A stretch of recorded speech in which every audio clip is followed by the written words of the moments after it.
വയനാട് എംപിയായി പ്രിയങ്ക ഗാന്ധി സത്യപ്രതിജ്ഞ ചെയ്തു. ഭരണഘടനയുടെ ചെറുപതിപ്പ് ഉയർത്തിക്കാട്ടിയായിരുന്നു പ്രിയങ്കയുടെ സത്യപ്രതിജ്ഞ.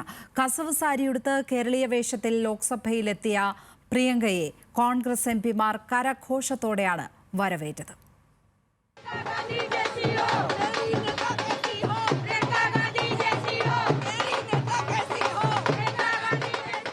കസവ് സാരിയുടുത്ത് സഹോദരനും ലോക്സഭാ പ്രതിപക്ഷ നേതാവുമായ രാഹുൽ ഗാന്ധിക്കും അമ്മയും രാജ്യസഭാ എംപിയുമായ സോണിയാഗാന്ധിക്കും ഒപ്പമാണ് പ്രിയങ്ക ഗാന്ധി പാർലമെന്റിലെത്തിയത്.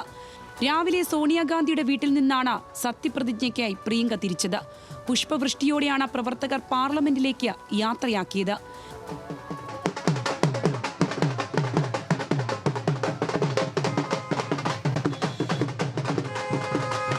ലോക്സഭയിൽ ഭരണഘടനയുടെ ചെറുമാതൃക ഉയർത്തിപ്പിടിച്ചാണ് പ്രിയങ്ക സത്യവാചകം ചൊല്ലിയത്.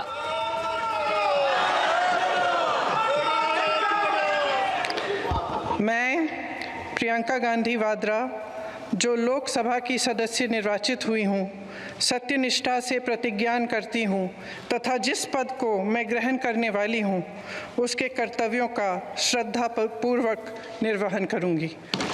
जय हिंद. കേരളത്തിൽ നിന്നുള്ള ഏക വനിതാ ലോക്സഭാ അംഗമാണ് പ്രിയങ്ക. സത്യപ്രതിജ്ഞ കാണാൻ അമ്മ സോണിയാഗാന്ധി ലോക്സഭാ ഗാലറിയിൽ ഉണ്ടായിരുന്നു. ഇതോടെ നെഹ്റു കുടുംബത്തിൽ നിന്നുള്ള 3 പേർ ഒരേ സമയം പാർലമെന്റിലുണ്ടാകും. വിജയത്തിനായി പ്രവർത്തിച്ച എല്ലാവർക്കും നന്ദി പറഞ്ഞ പ്രിയങ്ക വയനാട്ടിലെ ജനങ്ങൾ കാണിച്ച പിന്തുണയ്ക്കും വിശ്വാസത്തിനും ഹൃദയം നിറഞ്ഞ നന്ദിയും അറിയിച്ചു.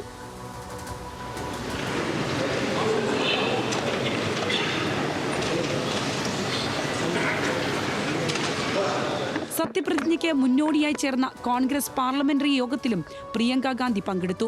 രാഹുൽ ഗാന്ധി രാജിവെച്ചതിനെ തുടർന്ന് നടന്ന വയനാട് ഉപതെരഞ്ഞെടുപ്പിൽ 4,08,036 എന്ന സ്വപ്ന ഭൂരിപക്ഷത്തിൽ വിജയിച്ചാണ് പ്രിയങ്ക ലോക്സഭയിലെത്തിയത്.